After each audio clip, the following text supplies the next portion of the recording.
Hey friends, I'm Jeff, and welcome to the Raging Deacon Workshop. Today is just going to be a simple tool cleanup and repair here down in the shop. We're just going to see if we can fix up this old rubber mallet and do something with the handle, maybe look nice. I think the last few episodes there's been a lot of talking in it, so in this one we're going to do less talk and more shop. We're not even going to go up to the command center. So we're going to get right to it. I'll probably do a little commentary on the way just to keep you involved with the process and everything. Hey, wait a minute. Come on. Something's going on here. Whoa. Come on, folks. Did you really think we weren't coming up to the command center? I mean, this is the command center. So, all right, but now I promised you less talk, more shop. So let's get into our plan for our rubber mallet rescue challenge. All right, so I think the first thing that we all see is that huge tear in the mallet head itself. So we will probably address that with a combination of maybe using some contact cement and some banding, and we'll see how that goes. We can also flip to the other side, and we can see that it's also a few cracks on the other side as well.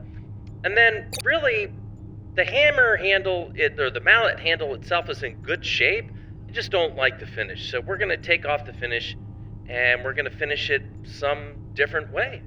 So you may be asking yourself, Jeff, why a rubber mallet? And for me, rubber mallets are like one of those tools I just can't pass up. If I see a sad looking rubber mallet sitting in a bin somewhere, I will grab it, buy it, and take it with me. Second, rubber mallets are easy to work with, so it's not like working with a wrench that has steel. The materials for a rubber mallet, the handle, the mallet itself, they're all very easy to work with and can be pretty forgiving to work with. So it's just kind of a fun project to work on that doesn't take like hours of standing in front of a belt sander, sanding down, grinding down steel and everything. All right, let's get to it.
All right, ladies and gentlemen, here we are. We're calling this project done.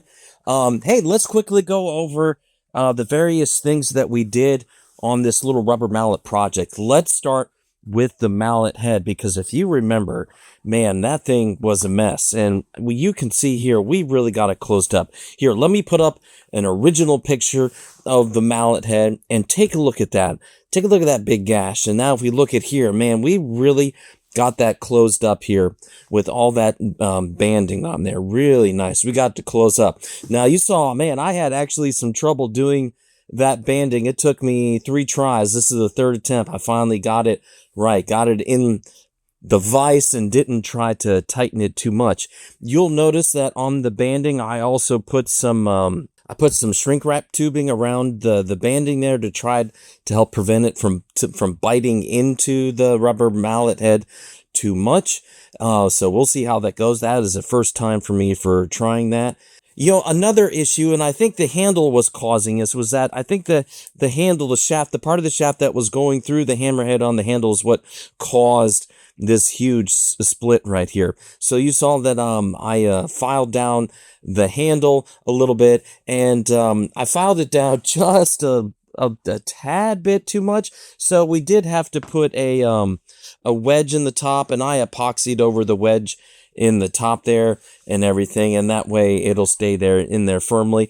I also, a lot of times you see that rubber mallets have nails in the head just to hold it in place. I put one in there, and then there's 2 in there. One nail wasn't quite long enough, so I had to stick a second nail in there, and I didn't want to go digging around for that. Also, if you look down here, I actually put some epoxy in the down here where the head goes into, or the handle goes into the head as well. And that was really just, there was a lot here. If we put up a picture, this is what it looked like before. There was just so much space down there. So I put some epoxy in there, and I think it turned out really well. It blended in. I use clear epoxy, and that just blends in very nice and fills up that space. And obviously it's going to help hold it a little more. On the head, when it came to finishing the head, so you see that I did file it down and shape it a little bit. And then what I first started with some Meguiar's tire gel, and it actually worked fine. It gave it, I think it brought back some of its sort of that original black color. It looked really dry. One thing, if you're going to use the tire gel, and especially if you're filing it down and reshaping it, when you have it on a towel, really rub it in. Use, some elbow grease, because the surface is still kind of crumbly. And so if you use the Meguiar's gel, probably put about 2 or 3 times on and rub it in there, and rub it hard and get some of the crumblies off of the surface. I found that. In the end, though, I ended up taking some shellac, clear shellac, diluting it with a little denatured alcohol, and putting 3 thin coats of the shellac, thin shellac on there, and I think that gave it a nice finish to it. All right, and now when it comes to the handle, you can see, as you saw in the video, we took a torch to the top of the handle, and we torched it and then sanded it, and we did that twice. So torch and sand, and then torch and sand. And then we thinned up some yellow enamel with some paint thinner, and we just applied it with the cloth on there, and we took the enamel up into the black area of the handle. So I would wipe it on up in there, and then I would come back with another cloth that was just mineral spirits, and then I would wipe it back the other direction. So I think it helps give it this nice gradient appearance into the handle, blends it right into the charred part of the handle. And hickory actually chars really well like pine does, so that's why I did that. For the finishing coats, I did 3 coats of shellac. The shellac was not thinned out for these. This is just regular coats of shellac. But what I did do is that I took a separate piece of wood, and I charred that, and then I filed off that wood, and I mixed the filings, the charred filings, into the clear shellac, And as I shellacked over the handle, we can see that it added some nice, like, sort of black streaking and texture in there as well into the handle. So that's something I did on this handle as well. It was about 5 or 6 coats of, no, I'm sorry, 5 or 6 coats of the thinned enamel, because I would wipe it on, let it dry, wipe it on, let it dry, and then, because it was pretty thin, and then 3 coats of the shellac. And then on the bottom, we added in this, like, little, I don't know what to call it, boot. It's probably some sort of, like, table leg.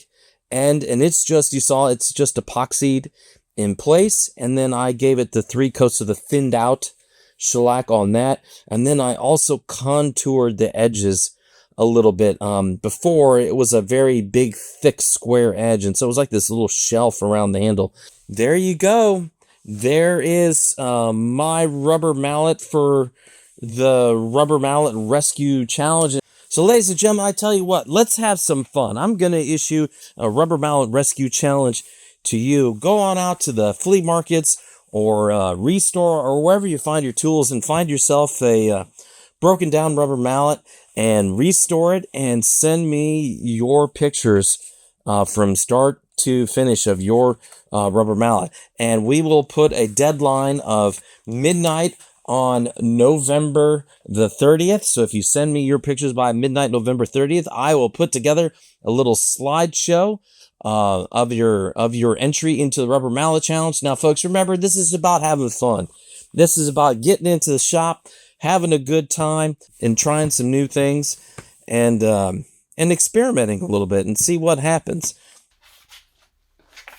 Hey, there we go. 2 turns. All right, folks, I just want to say thanks again for joining me in the workshop, and I look forward to seeing your entries in the Rubber Mallet Rescue Challenge. Remember, the deadline is November the 30th at midnight, so get out there, get started, and have fun, all right? Until next time, we'll see you later.